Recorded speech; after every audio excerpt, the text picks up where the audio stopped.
Alrighty. Welcome back to day 4 of the workshop. We're really glad that you're with us throughout this whole week and that you've made it to day 4. We have some really special features lined up for today, an awesome virtual site visit from folks in Hawaii, as well as just more coverage of um, tools and other resources to plan your own local producer training. So before we get started, just wanted to open it up to you all in the audience here to share any kind of reflections, ideas, ask any questions, or yeah, just really just get a sense of how everyone's doing on this afternoon.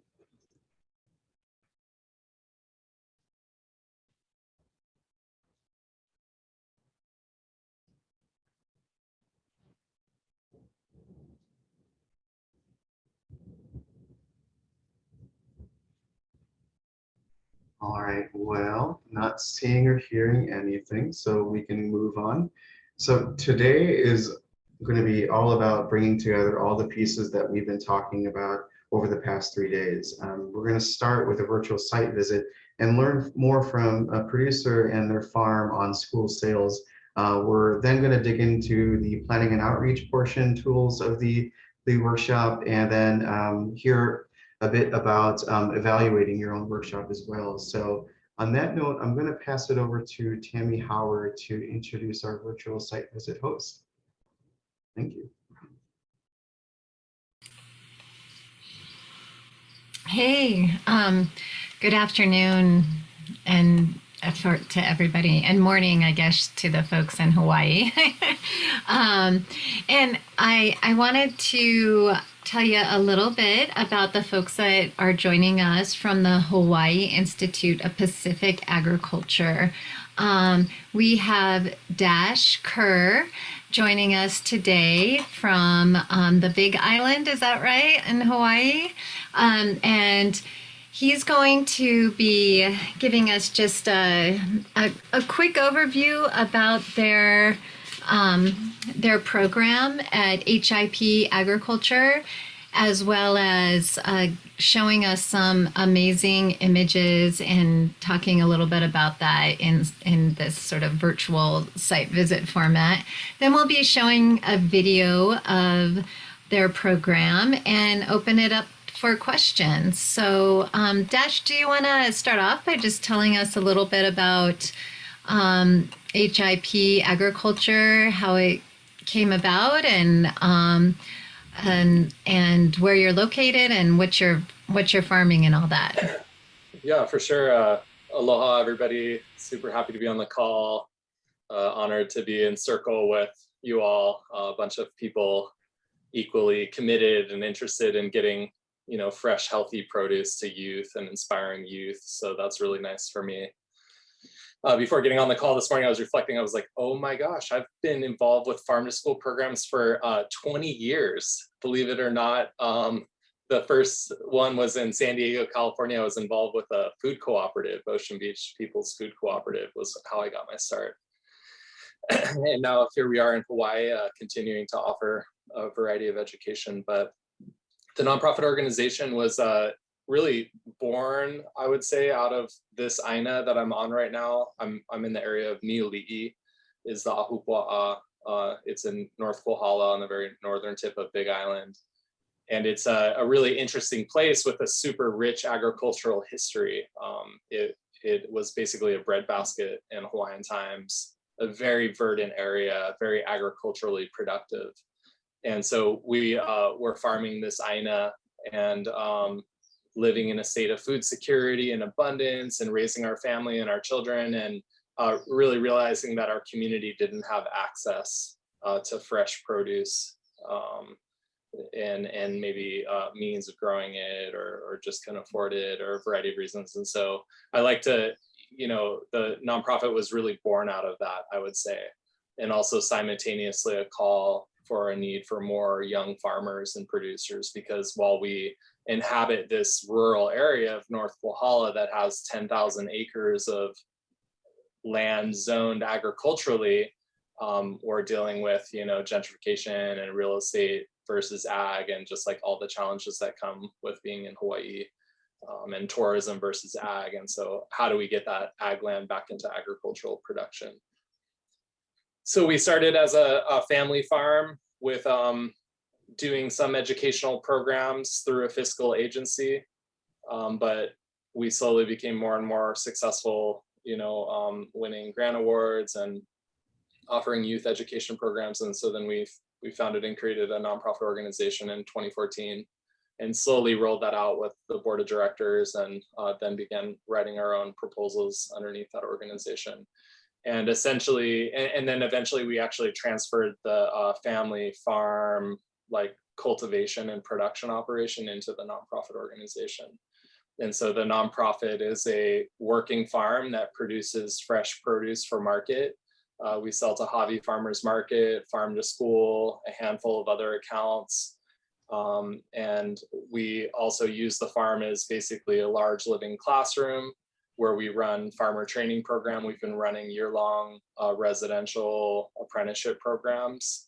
And it's also our classroom site where we host field trips. We've hosted hundreds of youth on the land. In 2019, we served 1,000 children in our area, which is like a lot of the children in our area because we are a small rural area. And our youth programs, essentially our farm field trips has been our longest running program. And then we do in-class presentations around gardening and nutrition. We also host a summer internship for high school youth. They come out and work on the farm and they get paid a stipend. And then we've been supporting the high school farm on campus for the last 3 years with a high school mentorship program. So we're mentoring youth actively. There's a working hobby farm, example farm at the high school that has like a tractor, fields, orchards. We set up aquaculture, got a greenhouse going over there, and have actively been supporting farm to school program, which I'm going to be talking more about today, with the Kohala complex, which is a complex of 3 schools, elementary, middle, and high, and supported the first pilot in the state of the Lieutenant Governor's Farm to School program. And then a second pilot came online, which is Garden to Cafeteria. So we've been really pleased and happy to be able to be, one of 2 of the first schools in the state that were growing fresh produce on campus and getting it legally directly into the cafeteria. So that's kind of, I think, everything we do. The only other piece of that would be because of our involvement with Farm to School, we launched the Kohala Food Hub, which is soon to be a GAP certified wash pack and walk-in cooler, where we can aggregate produce from multiple farms and distribute it to institutional buyers like Farm to School, hospitals, grocery stores. And that was really a need that arose through our involvement with F2S, that, with a FSMA guidelines coming down the pipe and just all these requirements, that we were going to have this kind of aggregation space in order to enable and empower multiple small scale producers to get a piece of the, to be involved with Farm to School. And I think that's kind of an overall picture of what we're doing and what we're up to. And COVID, of course, has impacted our core programs. We didn't serve as many youth in 2020 as we did in 2019, but we were able to maintain in-person instruction and education of youth the entire school year. We were able to keep some produce going into the cafeteria, even though their normal buying patterns were greatly disrupted and we're facing pretty intense budget cuts at the state level and in the Department of Education, which I can share more about later. And we were able to continue, of course, running the production operation and the residential farmer training, because it is an essential business and we can't stop growing fresh food. And people need it more than ever these days, right? So, thanks for that great overview, and also thanks to Rashid for doing a little bit of translation here for those of us in the lower 48.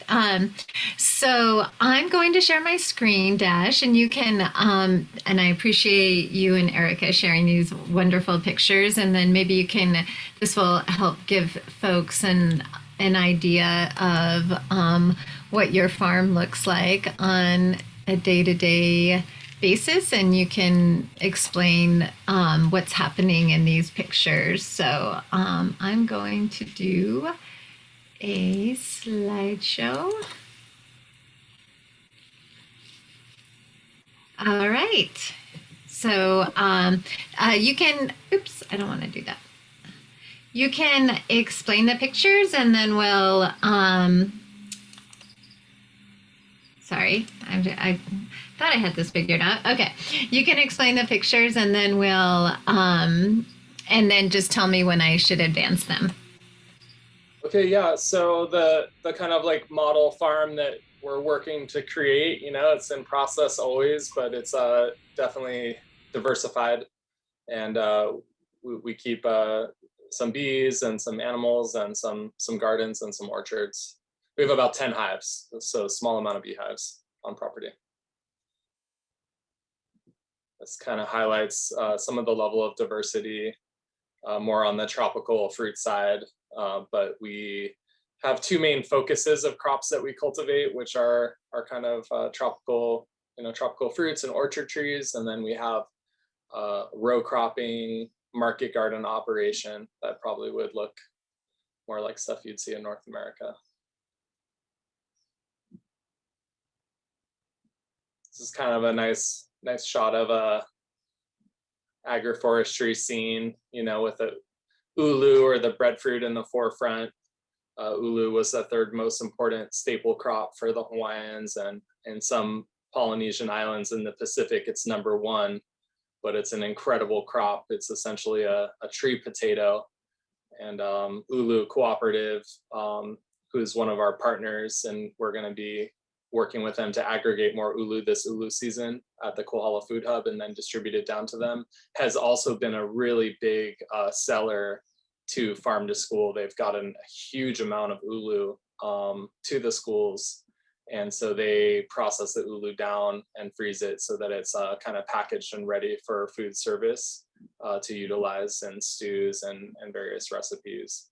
And then there's some other just Pacific crops in the background of cassava, cocoa yams, taro, bananas, uala or sweet potato.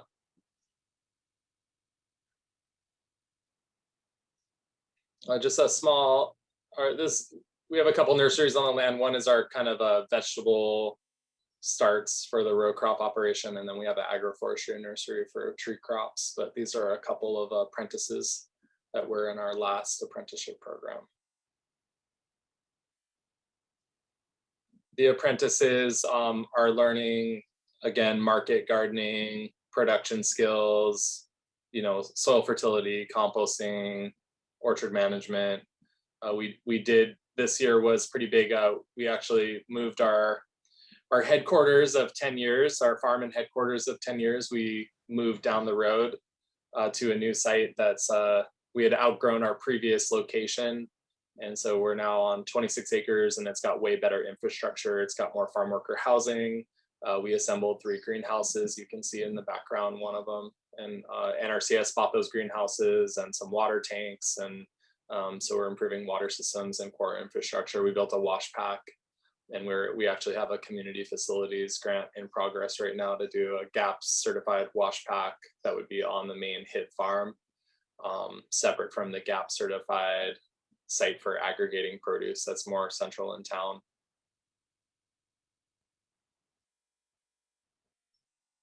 We're doing a banana propagation workshop that day. Bananas and citrus were our top selling crop to farm to school. They're crops that we want to develop in our region and a broader scale. Currently, we maybe have 20 growers that are selling to the food hub, but we would like to take that to 100 growers that are actively working with us to increase regional production of specific crops that can feed DOE and also Westside hotels. There's some reasons that we don't want our farmers to be completely dependent on DOE, which we can get into later.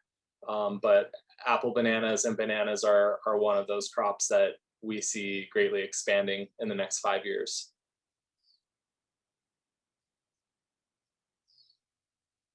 Just some tropical fruit from the farm, the soursop or guanabana. It's an incredibly delicious fruit that's also really medicinal, said to be anti-cancer.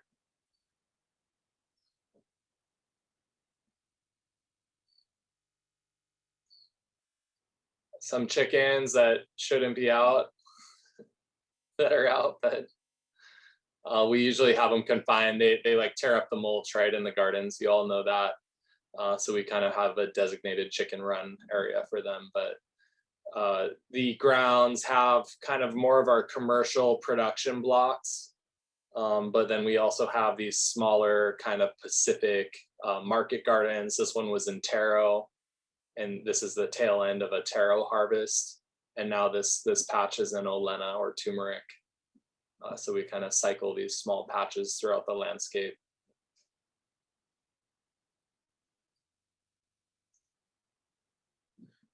More of a, that main, showing some of the main market garden production blocks. The apprentices support with the production there, but they also help us sometimes. We do work parties at the schools, whether it's at the high school farm or at the elementary school garden. There's two garden programs we support at the school.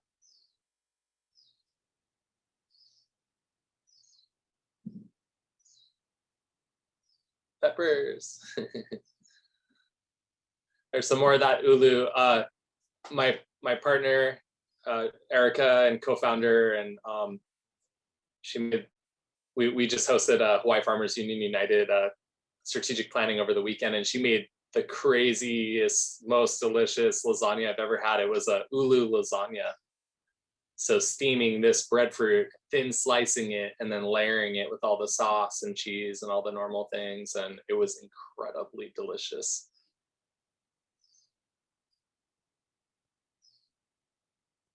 Small little sweet corn crop over the summer.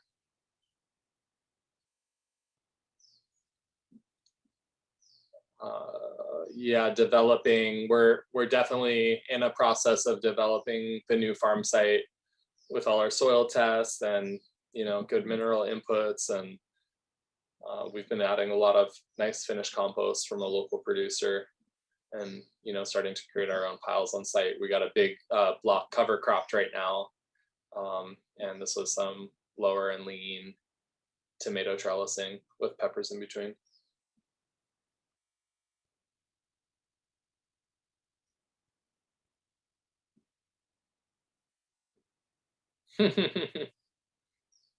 Some horses providing some ecological services for the farm.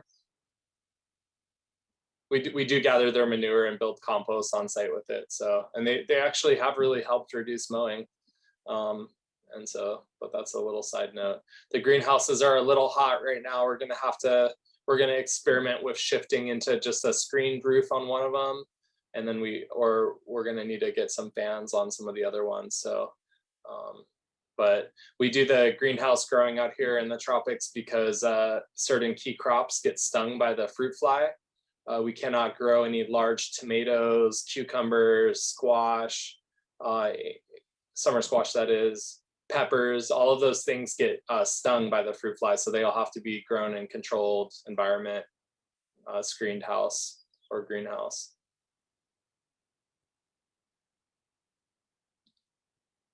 We in response to COVID and through the Kohala Food Hub, we launched a kupuna box. This looks more like a kind of a seconds box for our farm crew.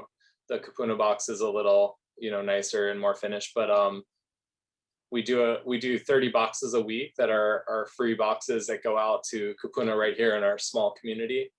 And that's been a program we've really enjoyed throughout COVID as kind of a pivot when we had less students on campus, that we could feed.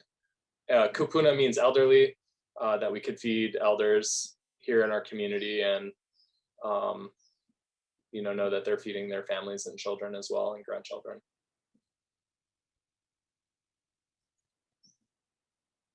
Some collard greens, which do so well with the heat in the tropics.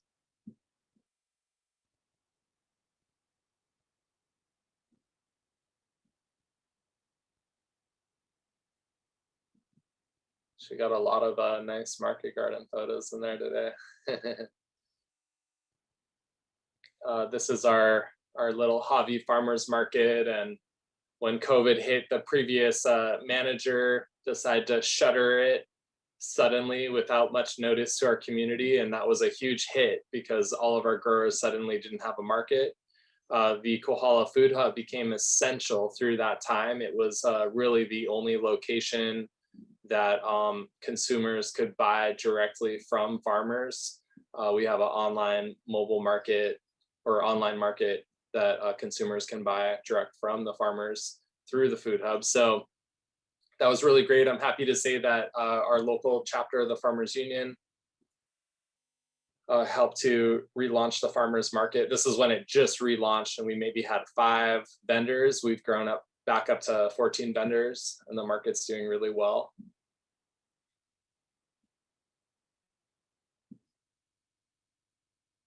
Nice kalo patch and a perennial peanut cover crop in between the 2 greenhouses, and just capturing all that water and turning that into a luau leaf and delicious things.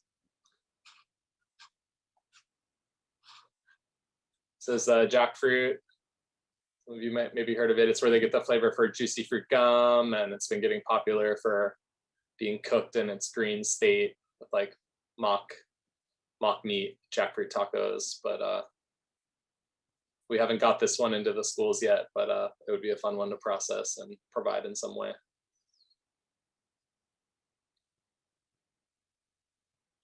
This was one of the kind of intern groups we held over the summer. We were really busy this last summer. It's a bunch of student groups that were coming out from anywhere from 4 days to a week long. And we'd work with these small groups on the land doing kind of restoration work, removing invasive species, planting traditional canoe crops, improving the market garden, and just teaching them about sustainable agriculture and farming and nutrition. And this collaboration was with Kupu. Sorry, those are blurry. Another work party and work group that came out to the land, one of those summer groups, a gap year college group, that last one. I don't know whose dog that is, but it's pretty cute. All right, so I'm going to play that video of Regenerating Paradise, and then we'll open it up to some questions. We have lots of conversation here, and lots of folks excited about ulu lasagna and breadfruit and all of those things. So I'm going to share my screen again.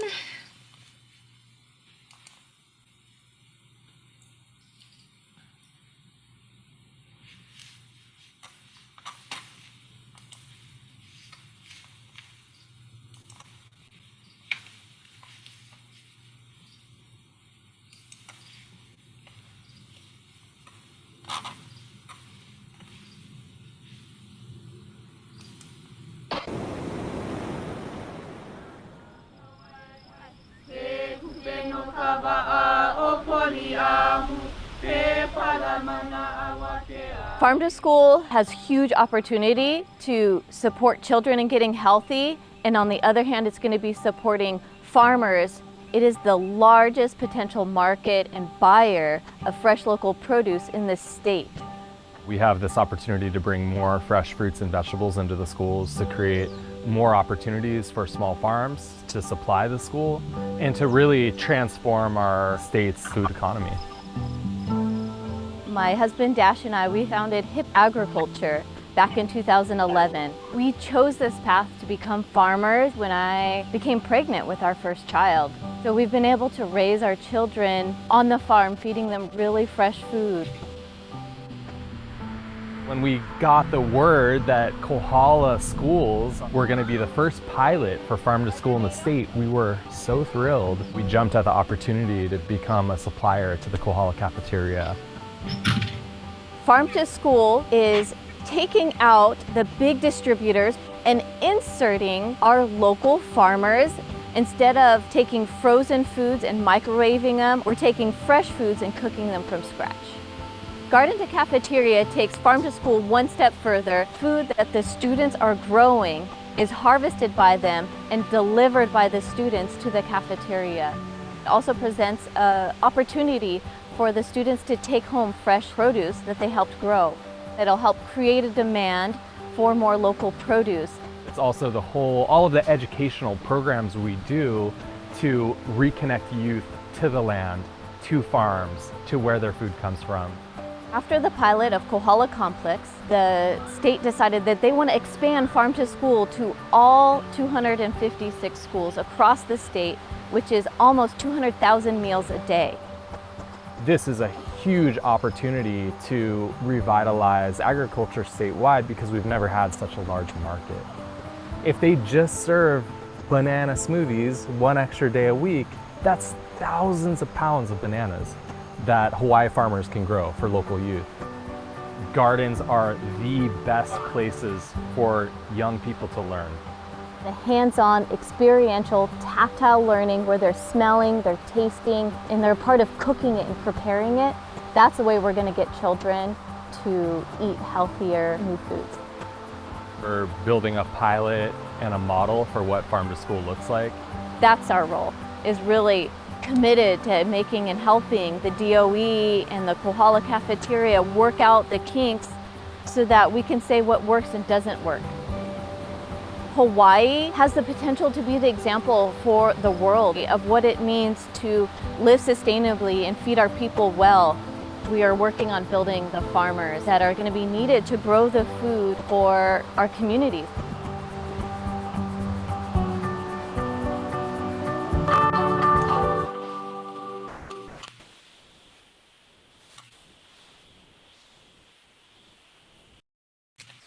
All right. Well, it's just been so beautiful to see all the different images from Hawaii, and I have a few questions, Dash, and then I'd like to open it up. Actually, if people want to just unmute and ask a question or raise your hand, or feel free to put questions in the chat too. But we'll get started with some of the prepared questions that I have here. So you did talk a little bit about when you first started selling to schools, but why did you start? Why did you start selling to schools, and how did that align with the goals of your business? Erica talked about that a little bit in the video, but I'm wondering if you could expand on that. Yeah, I think a core passion or driving force for Erica and I has been, how do we improve the health of our community and specifically of youth, and how do we ensure that youth have access to fresh, healthy food, and that we're able to, so much disease could be prevented from proper nutrition. I know I'm preaching to the choir on that one, and Hawaiians unfortunately face degenerative disease 10 years earlier than their Western counterparts. So getting back to that kind of piece of food access and how do we create access? And initially for us, that's been through educational programs to reach out to youth, to inspire youth about nutrition, to provide fresh samples of fresh produce to youth. I think our nonprofit probably through our programs has fed more fresh food to children over the years, right, than any other organization in our region, because that's been that driving passion. So when the opportunity came up for Farm to School, we're like, oh, let's take it to another level versus just feeding children when they come to the land, or through the in-class presentations, or by trying to get their parents out to farmers market. Let's actually bring that food straight into the cafeteria. And so I think we had a sense that it was not going to be an easy process to work with DOE. But we felt the commitment to doing it. So what were those initial steps that you took to start working with the DOE?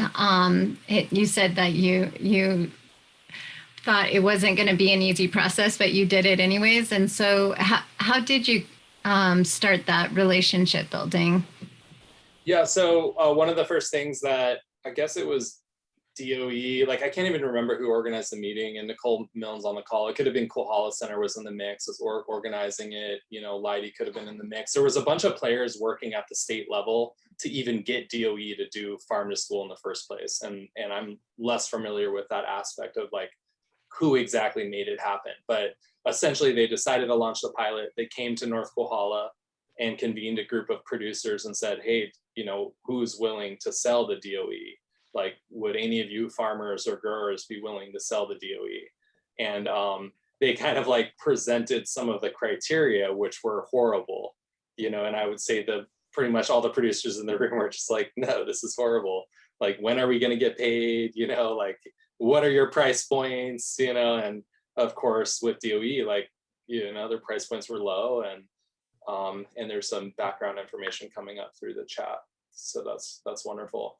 But you know, we were the producers who are like, we'll grow food for DOE, even though it's going to be hard. And so we said we would.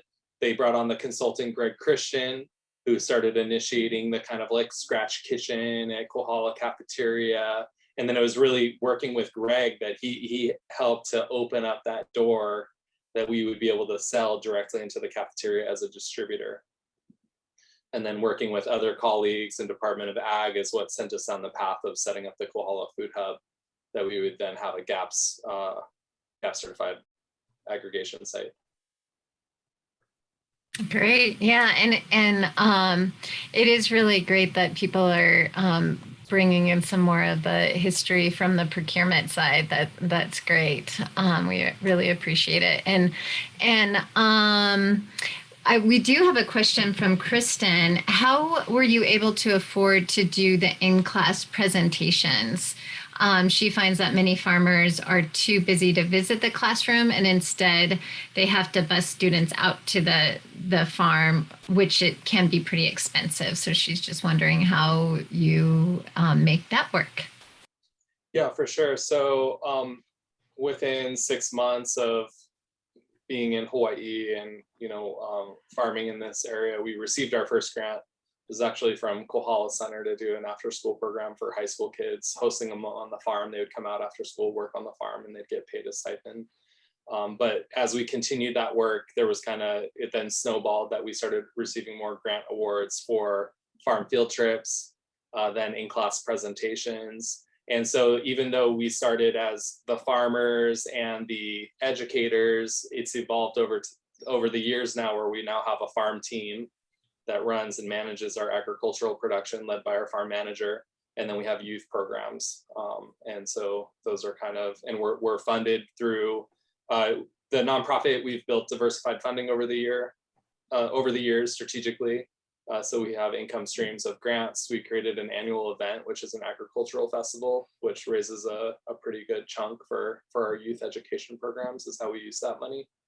And then we also have an individual donor base that supports our work as well. Great. And Kang has her hand raised, so feel free to take yourself off mute. Hi there. I just wanted to find out, you know, can we come and check out the farm and volunteer?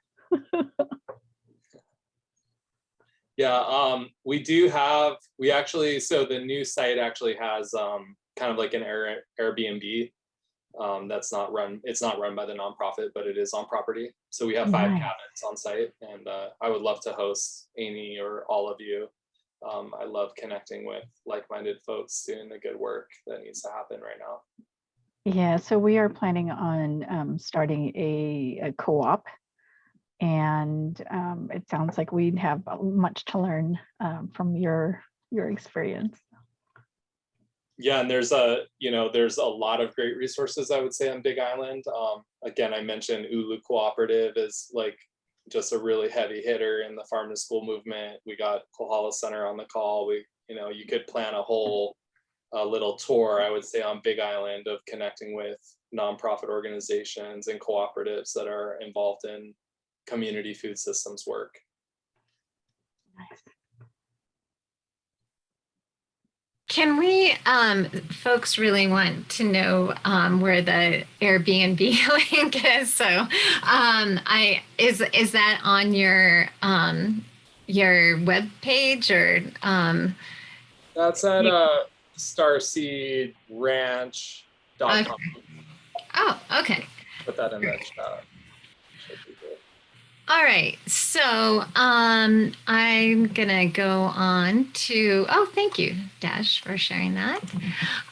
So one of the next questions I have, you talk about working with the DOE, but so when you're selling to schools, who are you typically working with at the local level to make those sales happen? And are you doing a solicitation, or is it a pretty informal agreement? How are those transactions happening? Don't say solicitation, it triggers me. No, just kidding. No, so the way it worked with our complex is that Priscilla, the buyer at the cafeteria, somehow had a special fund, and I'm like a little embarrassed that I don't know the name of that fund she was using to buy, and I feel like Lidy at some point might be able to name it for us. But she was able to buy produce direct from us as a distributor, and because of the work they were doing at procurement, she was able to prioritize buying from us, even though we had a higher price point than the other distributors. But the whole thing about solicitation that is pretty frustrating is that the procurement office promised me they were telling me they were going to release a Kohala specific RFP, that we would be able to bid on all of the different fresh produce items that were served in the Kohala complex. I was expecting that last fall or 2 falls ago. I think it was last fall. It was actually probably 2019. But basically, like they didn't come through, they didn't deliver on that. And so that was incredibly frustrating, because we developed the food co-op, or we developed the food hub with the vision of being able to fulfill that RFP. We created the network of growers with the vision of being able to fulfill that RFP, because it's a lot of pressure on one grower, and we were looking at it as like, okay, we can have a lattice work of growers that some may be great at consistently producing green beans, and that can be one of the things we bid on, or other guys are maybe doing bananas and citrus. But if we can have this hui of growers, and we can, provide quite a bit of produce and create a model too that can be scaled, because if those growers are able to supply Kohala complex with all these things, then we could expand out after that to more schools on Big Island, or expand out into Kohala region and Hamakua. So DOE, at the state level, and there's a lot that can be said about that, including, someone commented the change in leadership. They had like a shakeup at the procurement office and lost a couple of their key employees. And like, I know and understand that. And I know that the job of procurement, like their office, they have like their own huge set of challenges. And so with that was also like a good pivot for us, and all of that was putting more energy and focus into Garden to Cafeteria, because it was a way that we could increase the amount of food we're cultivating on campus and then have that feed directly into the schools. Yeah, Nicole was wondering if since there was a change in leadership, if they're just not doing any scratch cooking as much and buying as local, and it sounds like that may be the case. And you maybe you can describe how you were shifting because of that. Yeah, for sure. I mean, of all the years we've been involved, this year was the worst. Like, it was a huge setback in terms of, like, they've definitely substantially reduced, I would say, scratch cooking. I mean, last school, like, we're going to see what's happening with this new school year. I'll have more information in the coming weeks. But their budgets just got so wrecked at the state level that immediately they pulled that special fund. And one of the things we've been working on, which is like, it's so amazing, you know, because procurement's like, yeah, you know, you guys just got to become a DoD vendor, and then we can start using our DoD or Department of Defense money, and we can buy directly from you as a distributor. And so we're like, great, we'd love to do it. How do we become a DoD vendor? And nobody has been able to tell me how to become a DoD vendor for a year and a half now. I've been asking representatives and senators and procurement officials and nonprofit colleagues, and like, you know what I mean? And yeah, so there's some stuff that's just incredible, you know what I mean? Like it's yeah,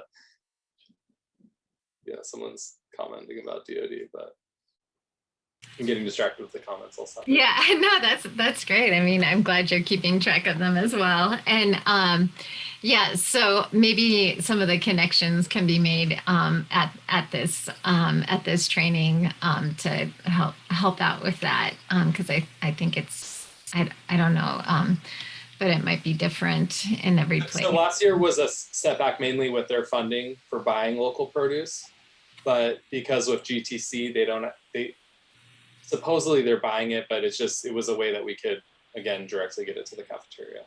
And they continue to do salad and sweet potatoes and some of the other things we were cultivating at the school farm. And so it sounds like you have described some of the adjustments. One of them is being that koala food hub. So are there other adjustments that you've made, mainly like with production, packaging, delivery, and volume to meet the needs of the schools? Or were you doing that pretty much already? I guess I wanted to speak to adjustment on the education side. The pandemic has interrupted normal classes and class flows. I mentioned kind of the amount of students we served in 2019 versus 2020. But I am happy this year about an adjustment that's happening, which basically the farm to school education we're offering, instead of just offering it to our ag department, the principal has given us an opportunity to open it up campus wide. So instead of just being focused in the CTE line, which is our career technical education line and kind of ag program, it's now going to be a campus-wide class that's weekly, that's open to the entire student body, and also doing assemblies like around this too. So we're pretty excited because we're going to have more reach and greater impact at the school, and we think it's going to build greater interest, momentum, excitement, you know, involvement in farm to school on campus and garden to cafeteria on campus. So that's like a little adjustment with education. And then also likewise last year, because we served less youth like in person, like even though we had in-person interaction at the high school and was a program we ran at the farm, we pivoted into educational videos. We did INA lesson series. We released 14 educational videos on food cultivation and cooking and preparing of foods, which y'all can access. Or on our YouTube channel. Some of you have maybe seen some of them already. Our YouTube channel is Hip Agriculture. And so we're gonna do another run of those this year that I'm really excited about, because we're gonna be offering them to youth on campus are gonna get to participate in those with the guest teachers. We're gonna do one open to the public, and then we're gonna film them and release them statewide. So we're going to be able to just get a lot of knowledge and information out, and we're going to be bridging. We're going to be using like working with wine cultural educators and agriculture experts to kind of bridge, to share the knowledge and information, how to increase production and consumption while bridging it and connecting it to place and people and appropriate, you know, styles of farming. So pretty pumped on that.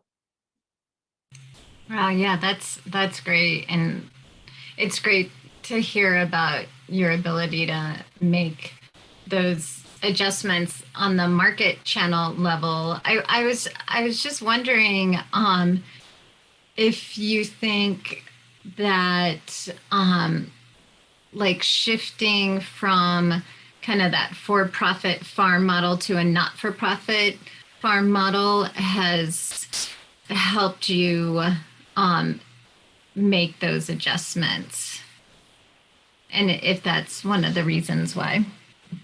Yeah, I 100% think that operating as a nonprofit farm and education farm has been what's empowered us to be a partner with DOE all of these years.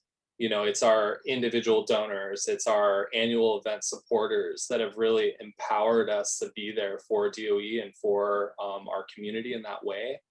And so I definitely think, you know, it would be a lot harder for a straight commercial farm to have played the role that we've played. But as y'all can tell, we have this emphasis on education as well. And education has been a core of our work for all of these years, you know, bringing youth out to the farm. And so it kind of was that natural progression of from farm field trip to that next level of farm to school partnership. Cool. Yeah. So I have one more question, but I want to, we're getting ready to wrap things up here. So I just want to see if other folks want to take themselves off mute and ask a question, or feel free also to keep asking questions in the chat. I really appreciate all the context that's being provided by our friends from Hawaii.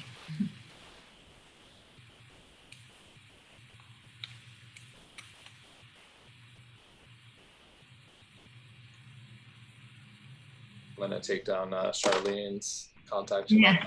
and for me to break into the DoD matrix. I will definitely email that to you afterwards. I have a question.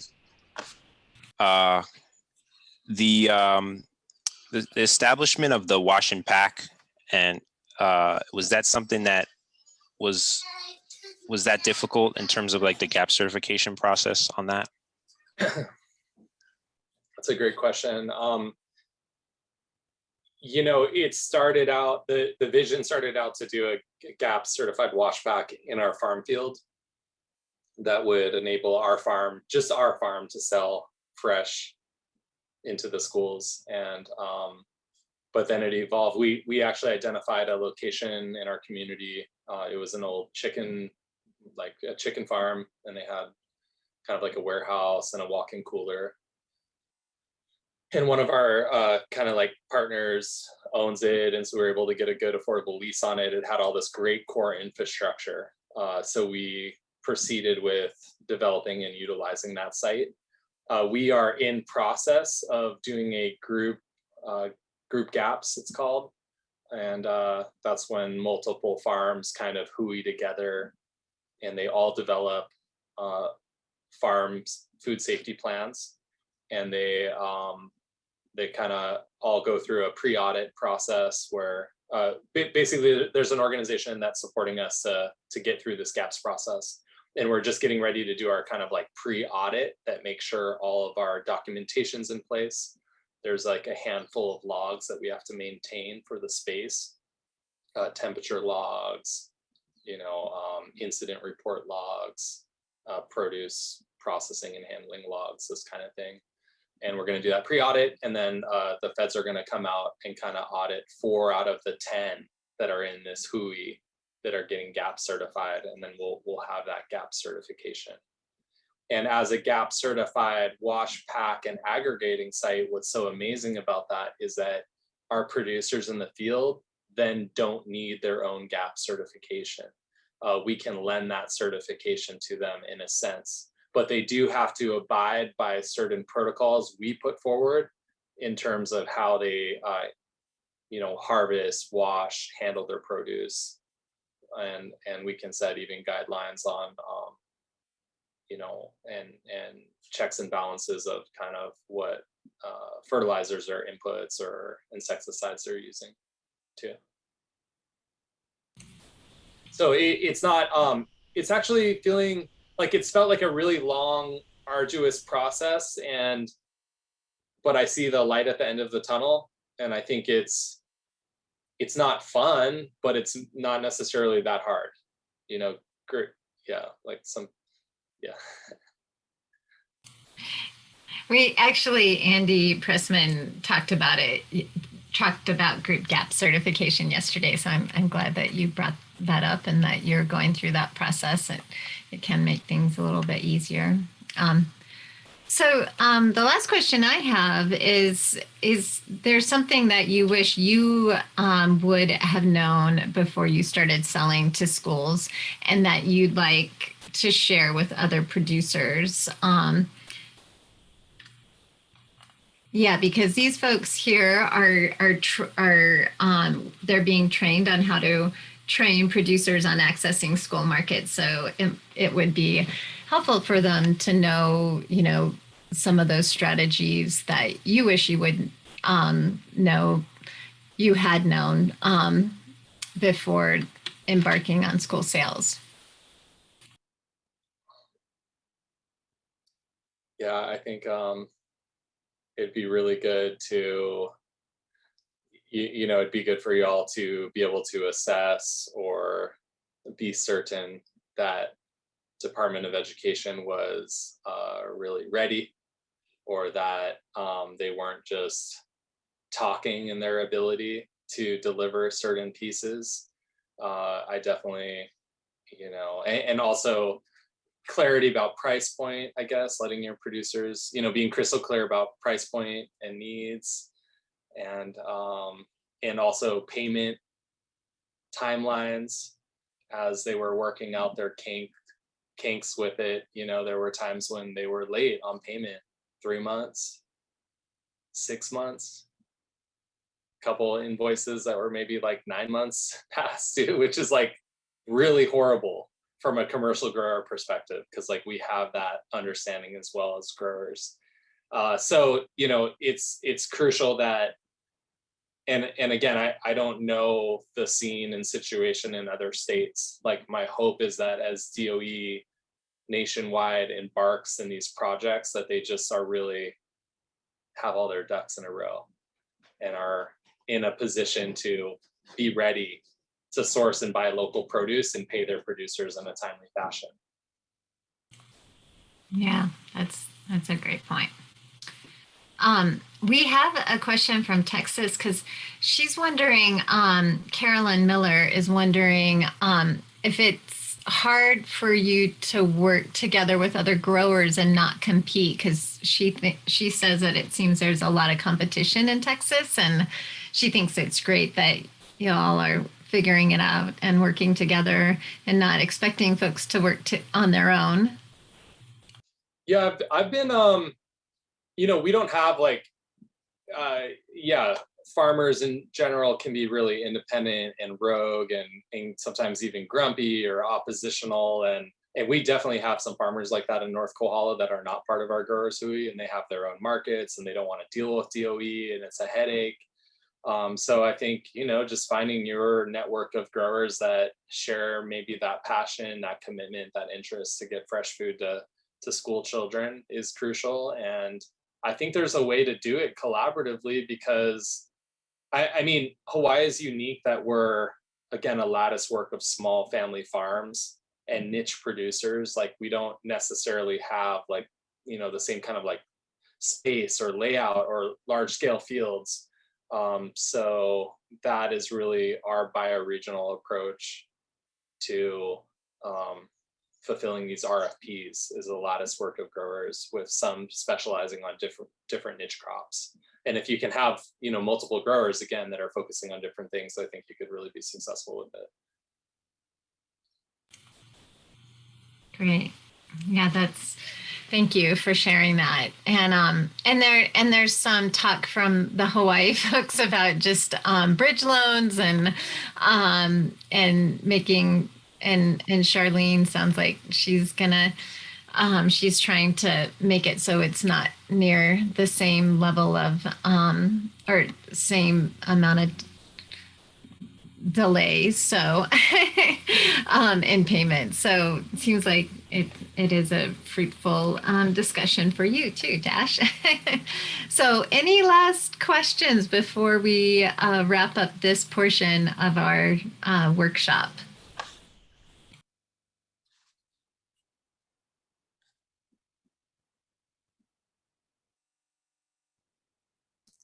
just a comment saying mahalo nui to Dash for being here, for all that you've done for so many years, and really grateful again for this opportunity to hear from you. I think, you know, this is helping get some of the specifics out and connecting the right people. So thank you. Mahalo nui.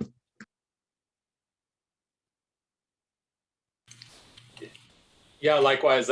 Just thank you all so much. Like, I sit on a call like this and I'm like, man, like, you all are the heroes for the nation. Like, let's just get out there and feed the youth and teach the youth. And it's just so needed, right? Like all these precious keiki across the country that just need fresh food, that are living in food deserts. And so I'm just inspired by you all and your commitment that you are doing this work over the last several days. Mahalo for that. All right. Well, mahalo to you as well, Dash, for sharing your time with us and your expertise and your perspective. And we'll say aloha. All right. Aloha. Puiho. Oh, Dash. Bye.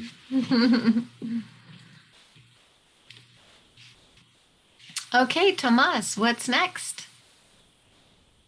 Thanks, Tammy. That was wonderful. Really going to be thinking about that segment for a while. So, yeah. Right now, we're actually going to be going on a 15-minute break. So let's be back at 1:45 Pacific time. So a little over 15 minutes. And then when we return, we'll be jumping into evaluations for your producer trainings. All right, see you in 15.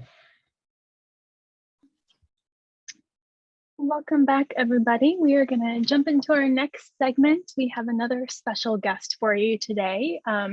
We are lucky enough through this project to be working with partners at NYU on evaluation for the project and for the trainings. And we are lucky today to have Lydia Oberholzer with us, who is one of our evaluation partners. And Lydia will be sharing with us a little bit about evaluation for this project, particularly evaluation of the producer trainings and how that hopefully will fit into your approach of training producers. So Lydia, I will turn it over to you. Thanks, Lacey. My name's Lydia Oberholzer. Some of you may know me. I haven't seen the entire list of everybody who's here. I have about 20 years of research and evaluation in food systems and food access. So I've been around the block a bit in the food systems area. And what I wanted to talk to you today was about the evaluation piece that is connected to the trainings for producers. When this project was conceived with FNS, an important part of hosting the trainings was also conducting pre and post surveys of those taking part in the training. We wanted to look at improving future trainings and look at the impact of the trainings on sales and knowledge. But I wanted to give the context that we developed the evaluation before the pandemic hit. Because the pieces of the process of evaluation had to go through the government OMB process, the Office of Management and Budget. It's a really long process. It can take up to a year to get approval. We needed to put the evaluation before the actual trainings of facilitators even. And so it ended up that the evaluation hit before even the pandemic hit. And we can't go back and change everything, but we do know that trainings are changing a lot because of the pandemic and in the online virtual world. And we want to work with you to tweak the process so it best fits your training. So I just want to put that up front. You can change the slide. So just to give you a bit of an overview of the evaluation for the trainings, you'll take part in 2 out of 3 of these. At the start of the training, you're going to be working with producers to do a 10 to 15 minute pre-survey. At the end of the training, there's a much shorter survey, about 5 to 10 minutes. It's the post survey. It's right at the end of the training. And then the third part, which we will take care of on our end, my colleague, Carolyn Dimitri, who you may have seen a video from her on day 1 at NYU, We will be sending out a follow-up survey, a really short one, about 5 minutes, to producers who took part in the training, like 6 months to a year afterwards. I wanted to give you a little bit of context. You can change the slide. I wanted to give you a little bit of context of what's on the surveys. We had a few major areas we are looking at with the surveys. Not surprisingly, the pre-survey includes farm demographics, so we can look at any impacts given farm demographics, so size, products produced, years farming. We're also going to be looking at knowledge change, self-reported ratings of knowledge regarding farm to school topics, confidence in marketing to schools. That's on the pre and the post survey. So that's the one that they take right before the workshop and right after. We're looking at participation in farm to school activities that would happen on the pre-survey, and then the follow-up survey that we take care of like 6 months later. That's looking at current participation in farm to school sales, whether it's through direct sales or intermediary sales. And finally, we wanted to get some feedback on the trainings, of course, so that we can improve future trainings. Those questions are around like, what are the most and least useful topics, topics needed that they need more information on. So I want to go through the two surveys that you're going to be doing. The pre-survey, you'll see that we have two slides, slide 3 and 4 in the slide deck that provide instructions for conducting the pre-survey at the beginning of the training. This is a screenshot from that. We have a specific protocol that we've put together for either virtual surveys or in-person surveys. If you're having an in-person training, you'll get a packet of surveys and the protocol from us to carry out the survey. So we're going to mail that to you, so you don't have to do anything on that end. If you're virtual, the surveys will happen online. The first part of the pre-survey includes the informed consent form, which most of you probably know what informed consent is in research. So it is something we need to go through. Before they begin the survey, what you'll do is instruct producers to read that informed consent, and if they agree, to check the box for consent before they start the survey. That's an important part of the survey, so we want to make sure to bring that up here. There's some points that we want to make sure that you're going to remind the producers about, that their participation in the evaluation is voluntary. They have the right to withdraw at any time. They don't have to respond to survey questions if they don't want to. All of this is part of really good human subjects. And all of this, of course, will be in the protocol, the written protocol that we'll give to you. For in-person surveys, when the producers are finished with the consent forms and survey, you'll ask them to fold them in half, keeping them together and return to you. We'll have a packet for you to send any surveys back to us. So we're hoping to take some of the burden off of you for that. If you're hosting it virtually, the consent form and survey will be submitted electronically. Again, that's about a 10-minute to 15-minute survey. And then the post survey, which is the next slide, is shorter. It's about 5 to 10 minutes. There's a conclusion slide deck, slide number 12, with the screenshot here. At this point, you may remind them, usually you might say something like, you complete the pre-survey, we now want to complete a short post survey. Again, if they're virtual, they'll go to the survey link above. If they're not virtual, you'll have those surveys in your hand. We'll go through kind of the same process, reminding them that, it's a voluntary process. They have the right to withdraw. And again, they will hand them to you folded up, or they'll submit it electronically. At the end of all that, you might remind folks that there's a third survey coming in about 6 months, and that it's very short and it will come via NYU. Again, all of this is on the protocol. I want to make sure that I want to remind you to stay in touch with NCAT and NFSN as you develop your workshops. I'm sure that came out in the last few days. We'll be keeping in contact with them And as you prepare your workshops, we'll check in about the evaluation component. We know that there's different ideas people are having about how they might structure their workshops, given the virtual and just having been through the training.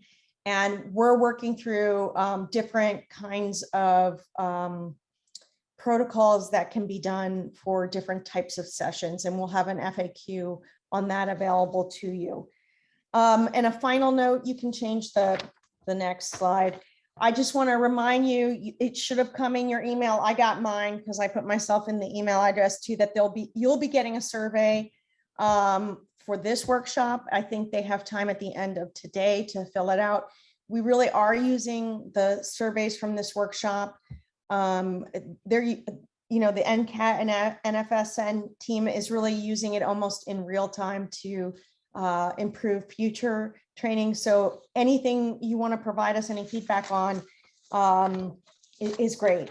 And if anybody has any questions, I'm happy to take questions. I see that there was a question. Are surveys translated into any languages other than English? Not at the moment, but that is something perhaps we need to connect on if there is a need for a different language. I'd love to hear from you in chat or on the phone. Right now, they're only in English. Spanish, okay.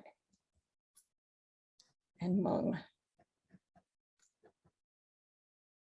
Let me check with the team and get back to everybody about that when I know where we're going with that. Are there other questions about the surveys or the process or anything? I mean, we're really using any feedback you might have to improve how these are being done in the field.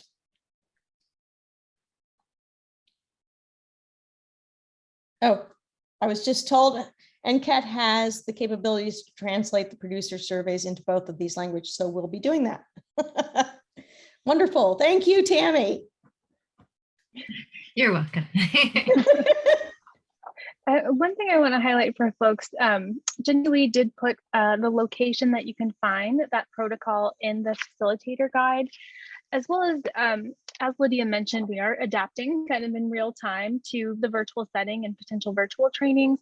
The updated protocol for a virtual training is found in your green folder that you received. So just want to make sure that everybody knows where to find that.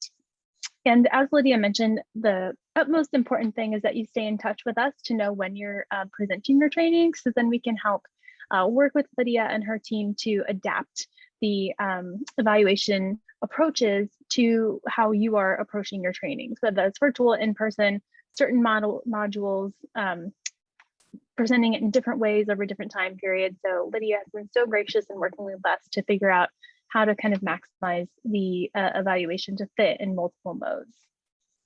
So one thing I meant to mention and just came up as a question, which is great, is how will the evaluation results be shared back with the states? And I have to put that in my notes because I get that question every time I do this and I forget to mention it, and I'm sorry. If a facilitator would like to see the results back, definitely. We are going to be putting a spot on the survey that asks where they took part in the survey, what state. And so we're happy to pull that out of and pull it out and give it to you in a aggregate way. We'll probably take out anything that would not allow for confidentiality of the producer, but I think otherwise we'll be giving full results back. Amy.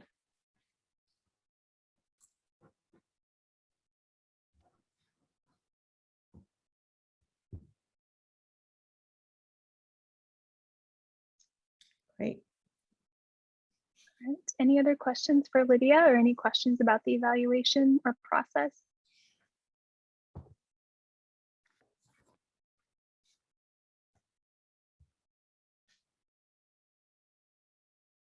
Well, thank you so much for being with us, Lydia, and we will all certainly be in touch with you as these trainings proceed. Thank you. Thank you so much for having me. Have a nice weekend. Thanks, Lydia. Bye. And just one more reminder, the survey for this workshop is in your inbox right now, and we'll have some time later today to fill that out. As Lydia said, we are utilizing those.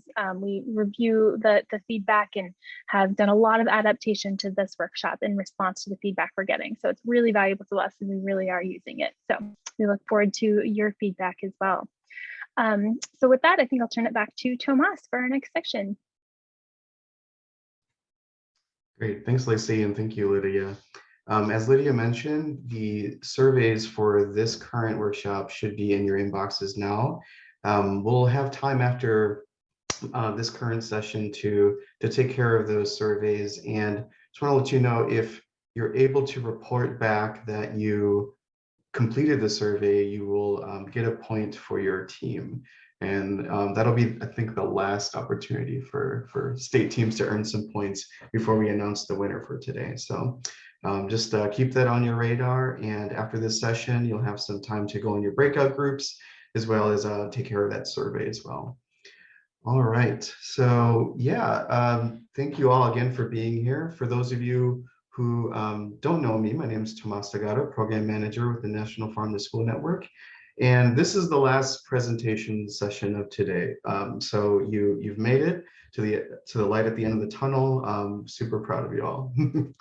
I'm going to be talking about planning and promoting your trainings with a guide that was created by Anna Mullen, NFSN's communication director, along with support from the National Center for Appropriate Technology. And just for some context setting, throughout this week, you've been learning about the training content, you've been meeting with your state teams, and hopefully you've been brainstorming how you might be able to pull together pieces of all of the information that's been given to you and put it into practice in your local producer training. So this late session will serve as kind of the structuring support for you to do some event planning and some outreach for those local producer trainings. You can go to the next slide. And next slide, actually. Great. So yeah, we have about 45 minutes for this session, but the bulk of it is actually going to be spent in your breakout sessions. So I'll just give you a quick overview of what we're sort of prompting you all with, but the main part of this session is really going to be taking the prompts and going back to your state groups to discuss what planning and outreach can really look like. So before we do that, I'm going to just introduce you to the planning and outreach guide. And in that guide, you'll receive, you'll be able to review all the key components, as well as just the recommended approach to outreach within your states. So let's see. All right. So if you happen to have your planning and outreach guide handy, go ahead and pull that up. And if you don't have it accessed, it looks like it's been shared in the chat, the link to the digital version of the planning and outreach guide. So go ahead and pull that open or access that now. Alrighty. And so the intention of this tool is to both provide you with a checklist for how to plan a training from start to finish, and to provide you with the tools and templates you'll need to make this a really easy lift. I also want to note that this also interacts with the facilitator's guide quite a bit. So you should notice that these two tools are designed to work in tandem with each other. So you'll see that a lot of the planning and outreach guide really complements and references you back to areas of the facilitator's guide. We designed this guide recognizing that you are professionals and that this is very likely not your first rodeo. So we tried to build a guide that is more of a roadmap and not designed to replace you or really supplement your expertise. It's really just designed to embolden and really help you get your work done faster. So we tried to integrate some of the constructivist education theory components here. We wanted to give you the setting for some of the tools and not just the answers. Everything here should be considered fair play to adapt as you see fit.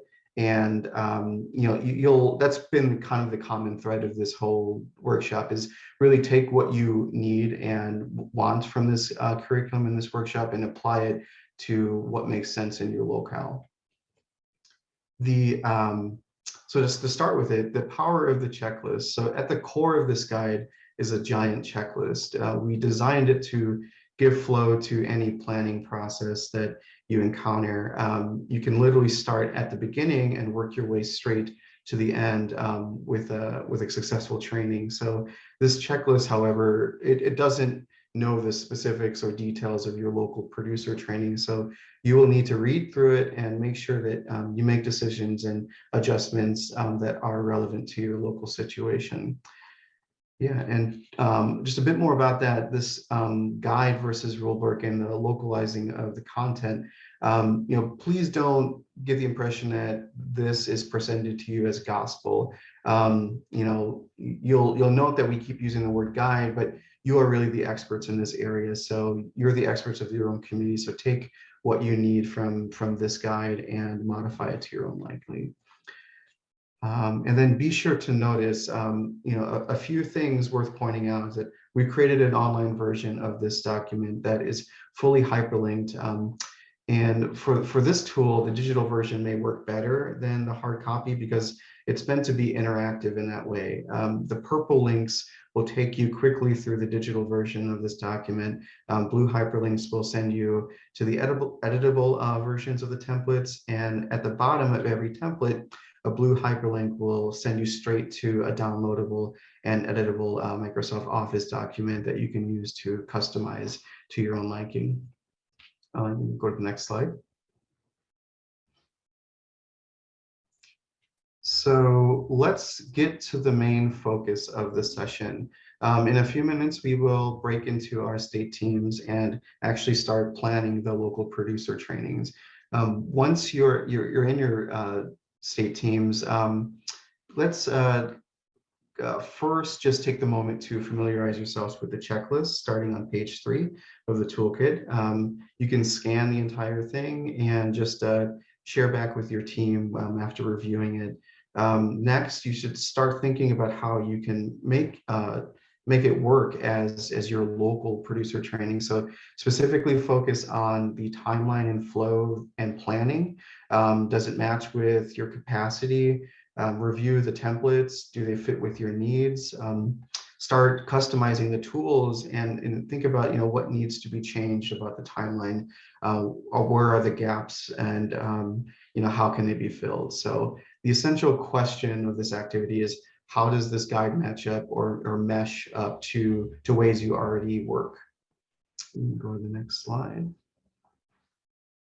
All right, so in your breakout sessions with your state teams, we want you to come up with answers to 5 questions that I can share in the chat here. So after the sessions, we'll share back on these questions, and just be sure to appoint someone as a note taker to record all the answers, and then someone to report back into the main group. So in full acknowledgement, you have been working on this for the last 3 days now. So if you need to go back to your Jamboards to access information, that's totally fine. If you're feeling ahead of the game, feel free to check out the section titled Sending an Outreach Toolkit on page 5.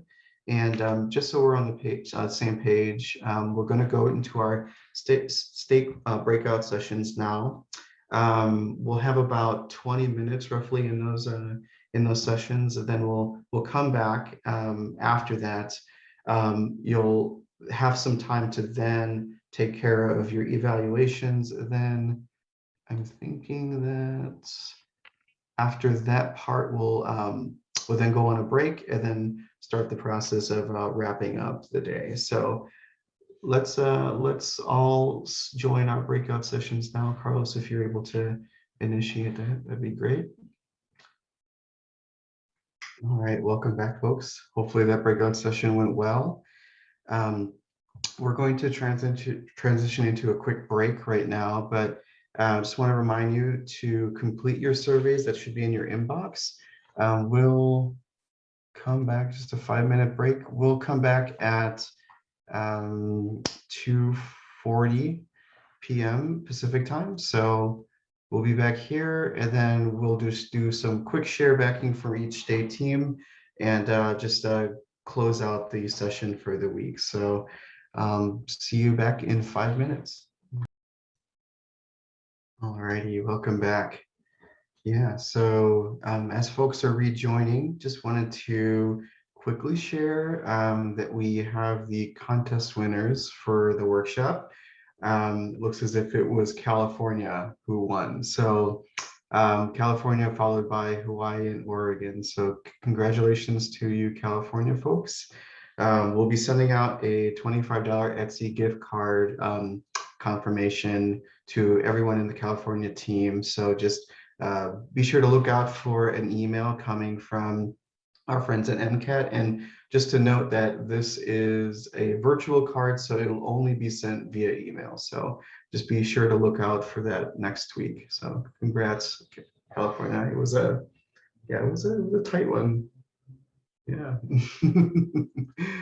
All right. So to jump back into it, instead of going down each question by question, I'm just going to have you all share back on the first question of those 5. So would love to know, and this is a question that was somewhat asked to you in the beginning of this workshop, but I'm really curious to see just how the question and the answer has evolved for you all. So why are you doing this training is the question that I would like to have answered.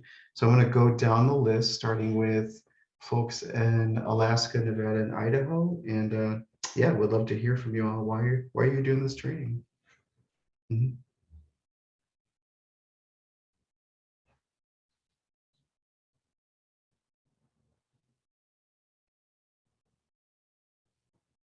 Do we have any of those folks with us right now? Sorry, I thought I was unmuted, but I wasn't.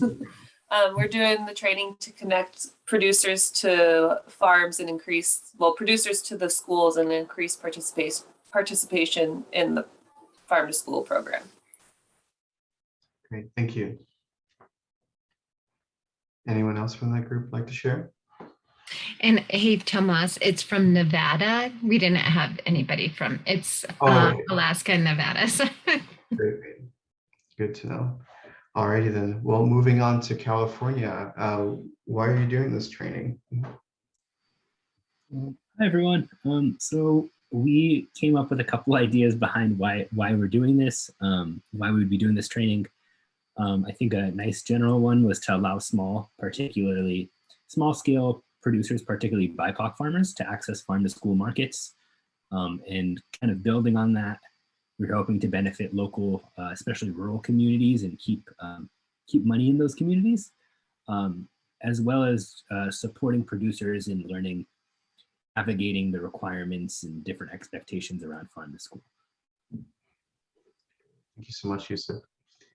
All right, Oregon.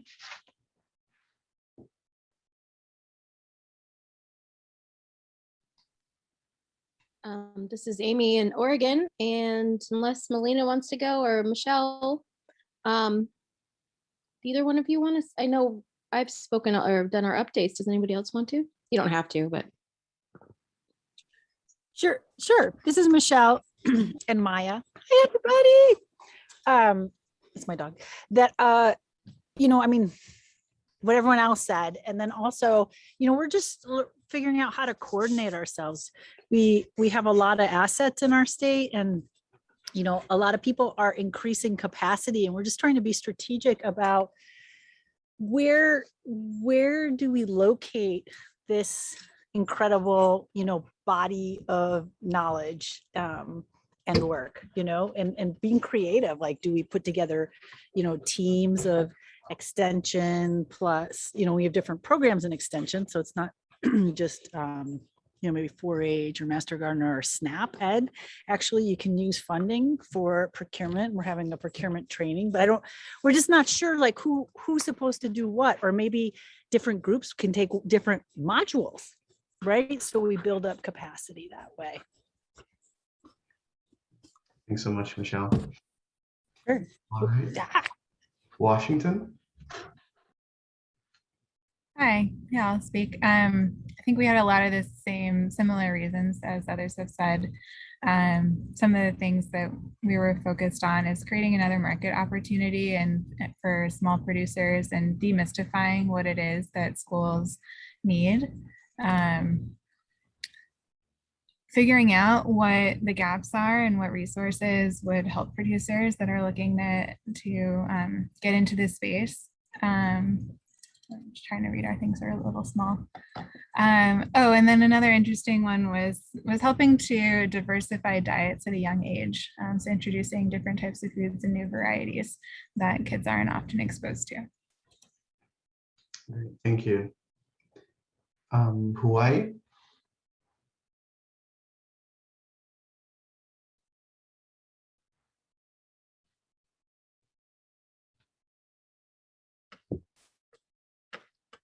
Okay, I'll speak. Why are we doing this training? For me, and what you've heard, I think we are having trouble with our DOE, Department of Ed, as the leader. So we're filling in to support where they aren't able to take the lead here. We're likely planning for online trainings only, and really interesting, I'm really happy about the intricacies, things that we have wondered about for a while are getting answered, like the fact that Department of Defense is a big way that produce gets to our schools, and now we have a way through this team to connect local farmers and food hubs through that channel. So really excited about that. Anything to add? What, you folks?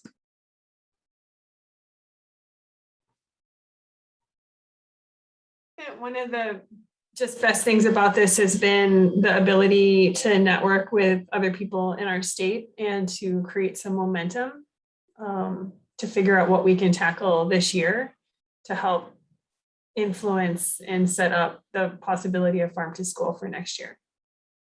And farm to school this year for those schools that are able to go outside the system. Great, thank you, Hawaii. And lastly, Texas.